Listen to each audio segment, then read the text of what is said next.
आष्टी भागामध्ये येतो. पूर्वी तो ठाणे जिल्ह्यात होता, आता पालघर जिल्ह्यामध्ये त्याचा समावेश झाला.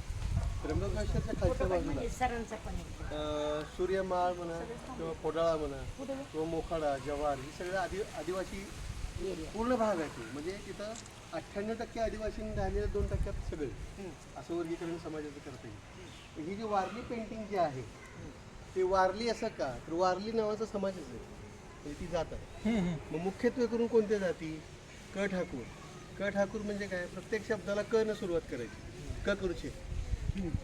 म ठाकूर म्हणजे म न सुरुवात करायची, शब्दाच्या आधी म मरुचे. हां, मग क ठाकूर म ठाकूर हे 2, महादेव कोळी 3, वारली 4, त्याच्यानंतर कोकणा एक समाज आहे. ते मुख्यत्वे करून हे समाज. गोंड जर म्हणतो तर गडचिरोली नंदुरबार त्या वरच्या बाजूला. पण क ठाकूर म ठाकूर वारली कोकणा आणि महादेव कोळी. महादेव कोळी समाजाचे राजे पण होते तिथे. मोकळे राजे म्हणून जव्हार संस्थान इतिहासात मोकळे राजे म्हणून होते. त्यांचा राजवाडा पण आहे मोठा तिथे. आता सध्या तिथं राहायला कोणी नाही आहे, पण ते सणाला दसऱ्यानिमित्त वगैरे येतात त्या राजवाड्यात जव्हार.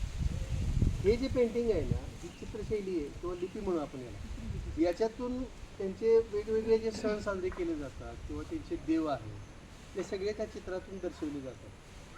मुख्यत्वे करून काय केलं जातं, मध्ये देव असतात असे, इकडे वनस्पती दाखवलेले असतात. आणि देव जर म्हटलं आपण तर देव कोणते? हिरवा देव, वाघदेव. वाघदेव म्हणजे वाघाचं चित्र असतं. शिलाकोण असतो त्याच्यावरती वाघच पूर्ण त्याची आकृती काढलेली असते, म्हणून वाघदेव. हिरवा देव असतो त्यांचा, अशी ती नाव आहे. कणसरी देवी, दसरा आला की कणसरी देवीचं पूजन करतात. कणसरी म्हणजे कोण?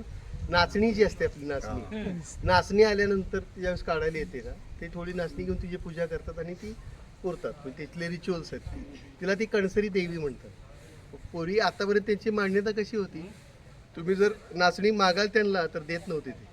समजा माझ्याच शेतामध्ये नाचणी बरीच झालेली आहे, जादा झालेली मी पुरून टाकेल पण तुम्हाला देणार नाही. का तर तुम्ही आमची देवी आहे, तुम्ही पायाखाली तुडवचाल. हे असं एक त्यांचं साधारण तो समज आहे. वेगवेगळ्या या संस्कृतीसोबत आपल्याला काय दिसतं, निसर्ग जोपासण्याची जी पद्धत आहे ती आपल्यापेक्षा त्यांची चांगली आहे. निसर्गातून जेवढं घेतो तेवढंच माघारी देतात पण, आणि त्याचा समन्वय साधतात निसर्गाचा आणि त्यांच्या राहण्याचा.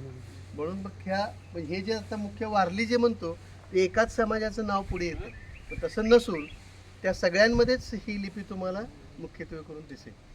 कुठलं वारली पेंटिंग जे आपण म्हणतो ते.